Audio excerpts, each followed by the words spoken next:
সমীর চিঠি। রবীন্দ্রনাথের কনিষ্ঠ পুত্র সমী মাত্র 11 বছর বয়সে মুঙ্গেরে বন্ধুর বাড়িতে কলেরা রোগে তাঁর মৃত্যু হয়। কবির পুত্রকন্যাদের মধ্যে সবচেয়ে প্রিয় এই সন্তানের মৃত্যুতে কবির শোক সাধনায় রূপান্তরিত হয়। এই চিঠিটি মুঙ্গের থেকে পাঠানো একটি কাল্পনিক চিঠি।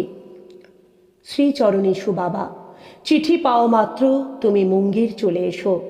আমার খুব শরীর খারাপ। ভোলার বাবা বললেন হয়তো কলেরা। আমার গায়ে হাতে ভীষণ ব্যথা, খুব জ্বর। তুমি আমার কাছে এসো, তুমি এলেই আমার জ্বর ভালো হয়ে যাবে। শান্তিনিকেতনে আমাকে একা থাকতে হবে। কলকাতায় ম্যালেরিয়া, তুমিও বড্ড ব্যস্ত, তাই আমাকে মুঙ্গের পাঠিয়ে দিলে ভোলার বাড়িতে। কলকাতায় বেলা দিদি ছিল, মীরা দিদি ছিল, আমি দুষ্টুমি করতাম না। তুমি তো বলো আমি দুষ্টুমি করি না। সত্যি বলছি বাবা, আমি একটুও দুরন্তপনা করব না।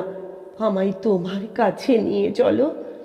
মা যখন আমায় ছেড়ে চলে গেল, আমার মনে কষ্ট হবে বলে আমায় জোড়াসাঁকোয় থাকতে দাওনি।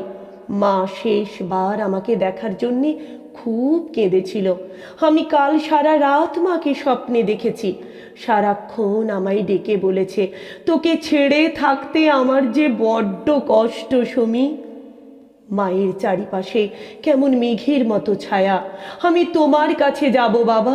তুমি আমায় বাড়িতে না রেখে হস্টেলে থাকতে বলেছিলে। আমি মুকুলের সঙ্গে ছিলাম শান্ত হয়ে। রাজলক্ষ্মী দিদিকে কোনো দিন বিরক্ত করিনি। আমি কারো সঙ্গে কোনো দিন ঝগড়া করিনি। তুমি বলেছিলে বলে মেজ জেঠুকে হাত নেড়ে কেষ্ট বেটায় চোর শুনিয়েছিলাম। আমি তো দাদার মতো পণ্ডিত হতে চাইনি, তোমার মতো কবি হতে চেয়েছিলাম। তাই তোমার টেবিলে বসে বলতাম আমি সমী ঠাকুর, যেমন আমার বাবা রবি ঠাকুর। তোমার লেখার টেবিল চেয়ারে আর কোনো দিন বসবো না বাবা। এমন কিছু করব না যাতে তুমি দুঃখ পাও। তোমার বীর পুরুষের মতো আমি হতে চাই না, হতে চাই না পণ্ডিত। বড় জোর কানাই মাস্টার হব, না হয় তোমার ছেলে হয়েই বেঁচে থাকবো। তুমি আমার খুব ভালো বাবা, খুব বড় বাবা। আমি এত ছোট, তোমার যে নাগাল পায় না। মুঙ্গের থেকে আমায় তোমার কাছে নিয়ে চলো। জ্বরে আমার গা পুড়ে যাচ্ছে। ভোলার মা বাবা আমার খুব যত্ন করছেন, কিন্তু কেউ যে তোমার মতো নয় বাবা।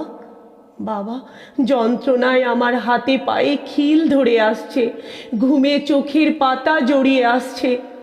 আমায় যদি না নিয়ে যাও মুঙ্গের থেকে, তোমার সঙ্গে আড়ি করে আমি মার কাছে চলে যাব।